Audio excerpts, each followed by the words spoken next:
Cockroach जनता पार्टीने एवढा मोठा संघर्ष केला, त्याच्यातून त्यांना जे मिळालं ते असं वाटत आहे की फक्त ते फांद्या छाटत आहेत.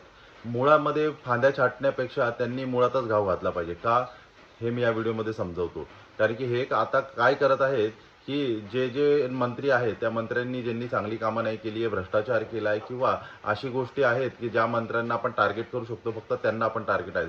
पण देशातला सर्वात मोठा मुद्दा ज्याच्यामुळे सगळा मोठा जो घोळ आहे तो आहे ईव्हीएम.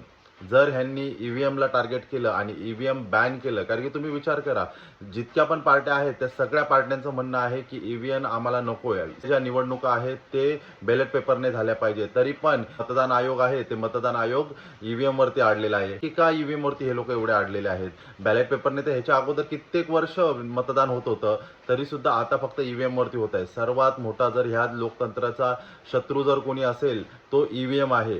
जर कॉकरोच जनता पार्टी असो किंवा हे जे बाकीचे सर्व अपोजिशनवाले असो, हे जर एकत्र येऊन एवढा मोठा लढा करू शकतात तर ईव्हीएम सुद्धा बॅन करू शकतात. जर ह्यांना ईव्हीएम बॅन करायचं असेल तर अशाच प्रकारे ह्याच्यापेक्षाही मोठा कदाचित लढा ह्यांना द्यावा लागेल. कारण की एक काळ होता की बीजेपी सुद्धा ईव्हीएमला बॅन करण्यासाठी आंदोलनं करत होते. आता काँग्रेस आंदोलन करत आहेत. इव्हन मुंबईमध्ये राज ठाकरे आणि उद्धव ठाकरे आणि जितके भी पार्ट्या आहेत त्या सगळ्या ईव्हीएमला विरोध करत आहेत. इव्हन जनतेची सुद्धा मागणी आहे की ईव्हीएम बॅन झालं पाहिजे.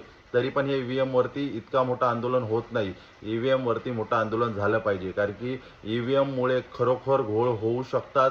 आणि हे भरपूर लोकांनी, इव्हन आम आदमी पार्टीने भरपूर जागी त्यांनी हे प्रयोग सुद्धा दाखवले आहेत की ईव्हीएम मध्ये घोटाळा होऊ शकतो. तर आपलं म्हणणं याच्यावरती काय तुम्ही सांगा, कारण की फांद्या छाटण्यात ह्या देशाची भलाई नाहीये. मुळापासून प्रॉब्लेम सॉल्व्ह झाला पाहिजे. जय भारत.